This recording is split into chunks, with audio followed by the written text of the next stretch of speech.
Ladies and gentlemen, welcome again to the analysis of YOLENO TV. I hope you're well from wherever you watch this channel. Now, this was expected, especially from Professor Ndungu. The problems that Kenyans are facing, most people have been blaming the ex-CS Ndungu.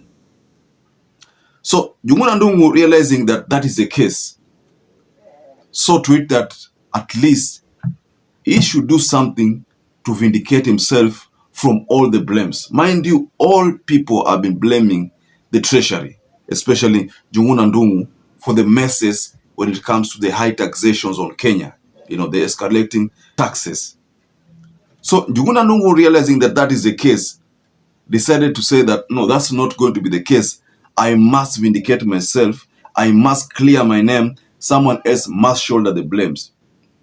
Now, there's a story here that I want to share with you, ladies and gentlemen, regarding a reaction from Ndungu. We need to move from this notion that high taxes will raise high tax revenue. The reality is the opposite. And because the high taxes cannot raise high tax revenue, we need to study and optimize each tax instrument. That is what one thing that is said. I want to share the whole part of that story, but that is Ndungu for you, ladies and gentlemen. So, someone else must be blamed. According to Ndungu, it's not him. So, who are these people to be blamed? Is it David D? Is it William Ruto?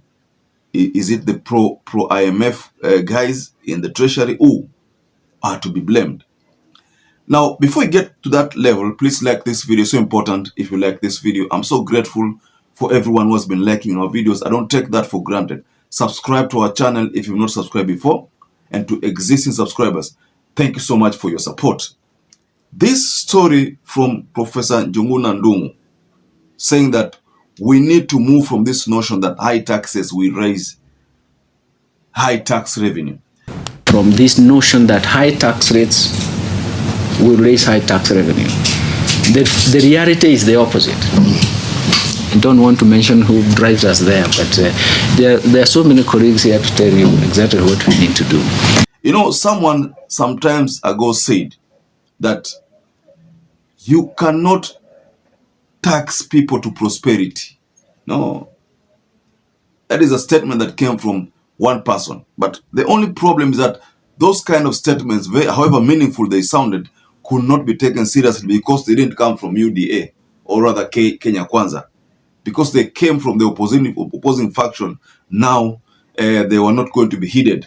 So, according to Ndungu, it says, high taxations reverse poverty reduction efforts by 20 years. It also reversed efforts of fighting inequality by over 20 years. For example, the drought itself had more devastating consequences in terms of inequality, and because of that, the government became the only driver of the economy. These are some of the statements which Professor Ndungu issued, and he also said something here. If we can increase our revenue collection to the GDP by 3%, I'm confident that we will generate nearly 400 billion in additional funds. This will resolve many of our issues, close the budget deficit, and propel the country forward. That's a statement coming from the prof. And I think this statement is in line with what Moses Kuria said. Moses Kuria could have been reacting to this statement. Maybe, I'm just saying maybe. But let's look at this matter from the other side of the coin. Now, if Prof. Ndungu says that he is not to be blamed for these messes, then who is to blame? Is it Ruto? Is it David D? Is it the pro-IMF people, or these politicians full of opulence? Who are Kenyans supposed to blame? Going by this statement, and also going by a statement that I overheard from Rigathi Gachagua some times ago, almost 2 weeks ago, trying to say that Ndungu tried his best. And also going to a statement that Naisula Lesuda issued during Veti Committee about pro-IMF people in the Treasury. And also going to a statement that was issued by Moses Kuria. One thing I can tell for sure, there are people controlling who want to control the treasury? Is it the people in the State House, the PAC? Is it the people in the State House who want to work with the PSS in treasury to control things without the knowledge of the CS? What is happening? If what Moses could have said regarding John Mbadi, saying that John Mbadi is stubborn, he will either do it or not do it. If that is the case, then I think John Mbadi is the right person for that docket. He will either do it or not do it. He will only do it if he thinks it's worthy. He will not do it if it doesn't make sense. I think that is what Moses Kuro trying to tell us. Now, if what Professor Ndungu has said here, and I have understood him quite well, that there are people, there are people who push things in the treasury, and their focus was high taxations, which according to Ndungu cannot sustain the economy. It has pushed people to poverty. Honestly speaking, if you looked at the desperation in youths who are demonstrating, most of them, those who are people ambao walikuwa wamefika mwisho, it's as if life imefika mwisho, there is nothing else they can do but just die for the country. So they gave their lives for the country. That's why you find that some people are saying that those are mashujaa. I agree with those people who say that the Gen Zs who demonstrated ni mashujaa. In fact, they are patriots. They advocated for a better Kenya. And now we are seeing the fruits of their advocation. That's why you find that if Ndungu can go to an extent of telling us such kind of things, going to an extent of disclosing the challenges the Treasury docket has been facing ever since Kenya Kwanza administration took over, those challenges, one can easily tell that kuna shida kwa Treasury.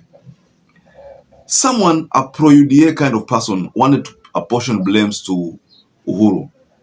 And I wanted to know why he was trying to apportion blames to Uhuru. He said, the Treasury has people who captured William Ruto's government. So they would do things opposite to the demands of William Ruto's government. He was trying to say that what I think I could get from his statement is that Ruto's government is not to blame. That is what he was trying to say, that there are people who are sabotaging Ruto's policies. You people who have a payslip here, payslip yenu iko na mlolongo ya taxes ama hakuna? Na ni fupi ama ni mrefu? Alafu si mlolongo ya taxes ni mrefu hapa. That is how you build a country, my friends. You don't build a country because of debts. Ati kukopa hapa na kukopa pale. You build your country using your own taxes. So, munite zakayo, munite nini, lakini tulipe tax. But what are these policies? I remember sometimes ago, Ruto talking to Harvard University students who had visited him here in Kenya. He told them that... Thank you. Hi, Mr. President. Thank you for having us. We understand that you've curbed public spending and increased taxes to pay off existing debt. I'm wondering if you could speak to how you made that decision, what trade-offs you've had to consider, and how you think that decision impacts everyday Kenyans today. I think you have been talking to the opposition.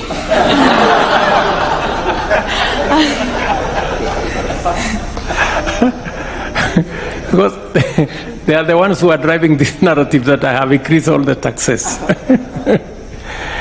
Now, the whole principle is that you must live within your means. This has been my message to the people of Kenya. For maybe 12 years, we've been running 8-9% fiscal deficit, which means you're spending money that you're not collecting. And you keep digging a bigger hole to fill the other one all the time. And now we have a debt that is heading towards unsustainable. So when I came into office, I told everybody, tighten up your belts. I am not going to preside over a bankrupt country. I am not going to preside over a country that is in debt distress. We have to cut our spending, and there is no free lunch. And we have to think of what we need to do two fundamental things. Reduce. We cannot spend what we don't have. And number two, if we look at our peers, and Kenyans have been socialized to believe that they pay the highest taxes. That he cannot govern a broke country, that he's focused on taxes. These taxes, he must increase them to around 22%. That is what he was saying. He said so. So if that policy, he himself made it publicly known, why would someone say that Uhuru is to blame? This is why people play politics with the issue of taxation, knowing very well that that's not the case. The fact that Ruto made that statement publicly and it was televised only points to a fact that maybe the people who are pushing for high taxations wako pale kwa State House. Labda, I'm saying labda, I don't have evidence, but based on those statements, one could easily say or tell that labda ni hapo. But just go below in your comment section, you can offer a reaction. Where do you think these directives were coming from to have high taxes? Just go below in your comment section and you can offer a reaction on the same. So perhaps if you watch this video and have not subscribed, take 1 second and subscribe, like this video. Until you catch up again, stay safe and stay blessed.